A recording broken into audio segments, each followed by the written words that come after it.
একদিন এক শিয়াল হাঁটতে হাঁটতে খুব তৃষ্ণার্ত হলো। সে খুঁজতে খুঁজতে একটা গভীর কুয়া পেয়ে গেল। ভেতরে ঠান্ডা পানি চকচক করছে। শিয়াল খুশি হয়ে বলল, আহা পানি, এটাই তো চাই। তারপর লাফ দিয়ে কুয়ার ভেতরে নেমে পানি খেতে শুরু করলো।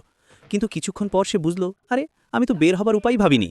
শিয়াল এবার কুয়ার ভেতরে বসে চিন্তায় পড়ে গেল। এই সময়ে এক ছাগল পাশ দিয়ে যাচ্ছিল।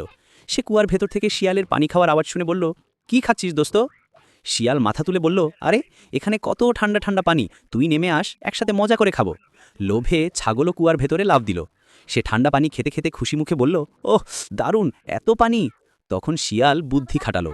সে বলল, দোস্ত, আমরা যদি একসাথে থাকি তাহলে তো বের হতে পারবো না। তুই যদি পিছনের পা উঁচু করে দেয়ালে ভর দিস, আমি তোকে সিঁড়ি বানিয়ে উঠে যাব, তারপর আমি তোকে টেনে তুলব। ছাগল বিশ্বাস করে রাজি হলো। শিয়াল ছাগলের পিঠে উঠে দেয়াল বেয়ে কুয়া থেকে বের হয়ে গেল। কিন্তু বাইরে এসে শিয়াল হাসতে হাসতে বলল, দোস্ত, মাথা দিয়ে চিন্তা না করে আগে পানি খেতে নামলে এর ফল এটাই হয়। আমি তো চলে যাচ্ছি। ছাগল তখন কুয়ার ভেতরে একা বসে রাগে গর্জে উঠল।